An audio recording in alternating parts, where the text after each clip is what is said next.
Hello friends, આજે આપણે ઘઉંના લોટમાંથી ખૂબ જ સરળતાથી એકદમ ટેસ્ટી અને હેલ્ધી નાસ્તો બનાવીને તૈયાર કરશું. તો ચાલો બનાવવાનું શરૂ કરીએ. તો તેના માટે આપણે અહીંયા એક મોટા બાઉલમાં 1 કપ જેટલો ઘઉંનો લોટ લઈ લેવાનો છે. તમારે વધારે પ્રમાણમાં નાસ્તો બનાવવો હોય તો તમે 2 કપ ઘઉંનો લોટ પણ એડ કરી શકો છો. અને સાથે જ આપણે 2 મોટી ચમચી જેટલો રવો એડ કરવાનો છે.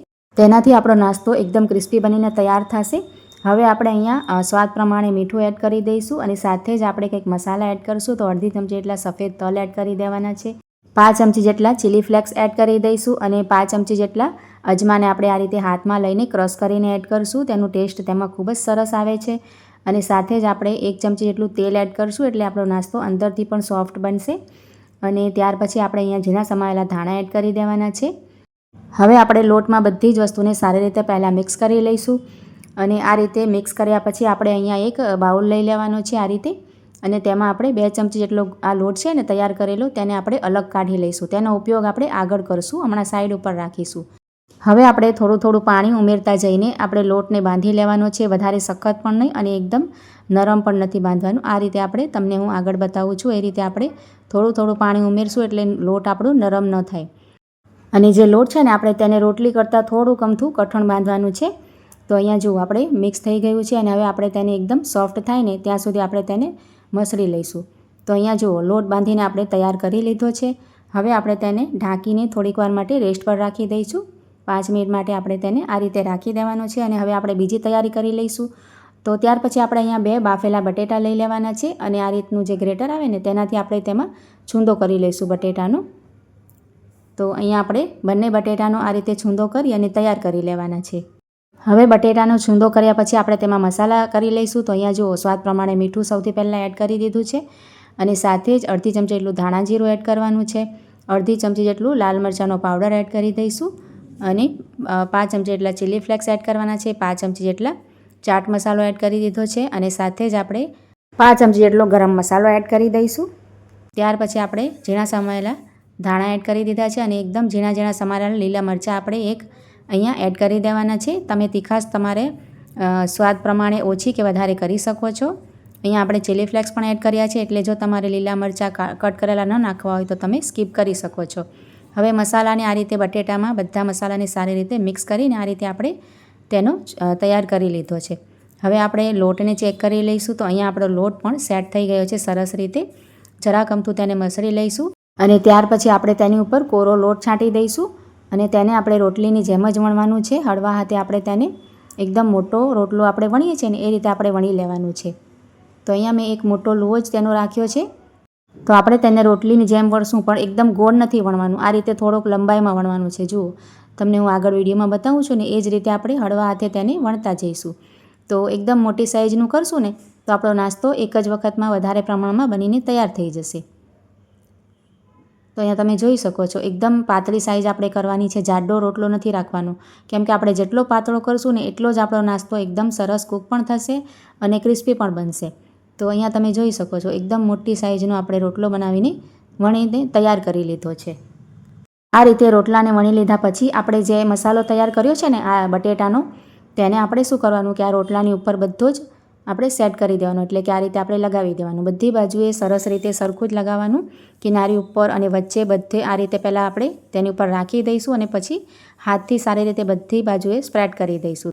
તો અહીંયા જુઓ બધી બાજુએ સરખી રીતે છે ને બટેટાનું ચૂંદાને આપણે લગાવી દીધું છે. હવે આ રીતે સેટ થઈ જાય ને પછી આપણે આ બાજુથી ઉપાડવાનું. જે લંબાઈનો ભાગ છે ને ત્યાંથી એક બાજુથી આપણે તેને ઉપાડી અને આ રીતે રોલ કરવાનું. હળવા હાથે આપણે આ રીતે રોલને વાળતા જવાનું. થોડુંક કઠણ રાખવાનું, એકદમ આપણે ઢીલું નથી રાખવાનું. તો સરસ આપણો એક રોલ બનીને તૈયાર થશે. આ બાજુથી લેવાનું એટલે આ રીતે જુઓ એક લાંબુ રોલ બનીને આપણું તૈયાર થઈ જાય. તો ખૂબ જ સરસ મિત્રો આ નાસ્તો બને છે અને બનાવવાનું ખૂબ જ સરળ છે. તમે એકવાર ચોક્કસથી ટ્રાય કરજો. આ નાસ્તો સાંજે ચામાં પણ ખૂબ જ ટેસ્ટી લાગશે અને બાળકોને લંચ બોક્સમાં કે ટિફિનમાં પણ આપી શકાય છે. અને બન્યા પછી પણ એકદમ કુરકુરો અને એકદમ ક્રિસ્પી બનીને તૈયાર થાય છે. તો જુઓ આ રીતે આપણે રોલને આખો વાળી લીધો છે અને આ રીતે થોડુંક વાળી લીધા પછી હાથથી આ રીતે સરખું કરવાનું. તો બધી તેની જે કિનારી હોય ને એ સારી રીતે ચોંટી જાય. પછી આપણે આ રીતના કોઈ પણ છરી લઈ લઈશું અને છરીથી આપણે સૌથી પહેલાં છે ને વચ્ચેથી 2 ભાગ કરી લેવાના. કેમ કે લાંબો છે ને તો આપણને સરસ રીતે કટ કરતાં ફાવે. તેના પીસેસ કરવાના છે ને એટલે વચ્ચેથી મેં જુઓ 2 ભાગ કરી લીધા છે.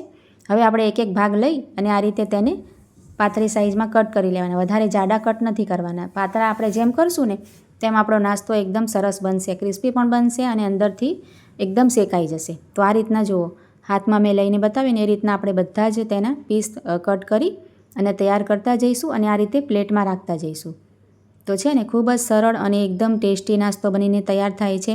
તો મિત્રો, આ વિડીયો તમને જો જરા પણ સારો લાગ્યો હોય તો લાઈક કરજો અને આ વિડીયો તમે કયા ગામથી કયા શહેરથી જુઓ છો તે પણ કમેન્ટ દ્વારા જરૂરથી જણાવજો.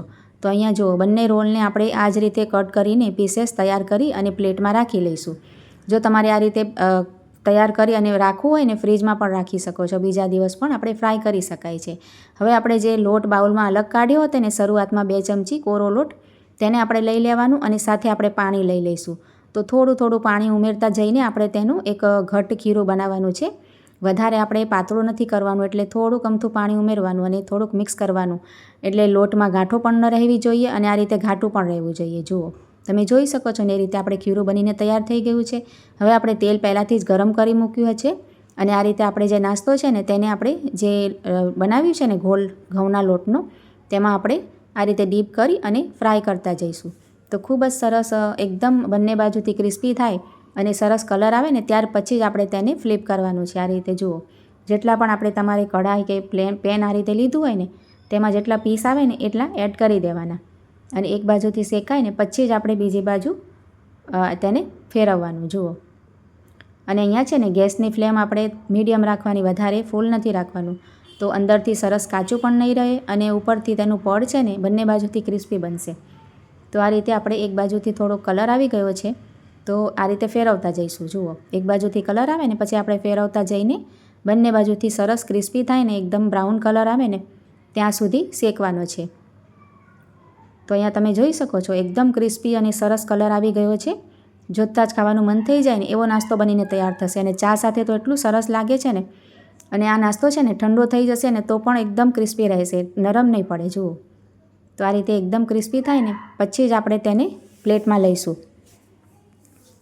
તો તમે એકવાર ચોક્કસથી ટ્રાય કરજો. આ નાસ્તો બનાવવામાં ખૂબ જ સરળ છે અને ખાવામાં તો એકદમ ટેસ્ટી લાગશે. જરૂરથી બનાવજો અને જો આ વિડીયો તમને સારો લાગ્યો હોય તો લાઈક કરજો, શેર કરજો અને કમેન્ટ દ્વારા જરૂરથી જણાવજો કે તમને આ રેસિપી કેવી લાગી. અને જો આવી જ રેસિપી તમને સારી લાગી હોય તો મારી ચેનલને સબસ્ક્રાઈબ જરૂરથી કરજો. તો અહીંયા આ જ રીતે આપણે બધા જ જે નાસ્તો આપણે તૈયાર કર્યો છે ને તેને ફ્રાય કરી લઈશું અને તૈયાર કરી લઈશું. તો જુઓ, અહીંયા નાસ્તો આપણે કેટલું સરસ તેની લુકિંગ આવી છે અને એકદમ ક્રિસ્પી છે. જુઓ, એકવાર તમે આ નાસ્તાને જરૂરથી ટ્રાય કરજો અને પછી કમેન્ટ દ્વારા જણાવજો કે તમને આ નાસ્તાની રેસિપી કેવી લાગી છે.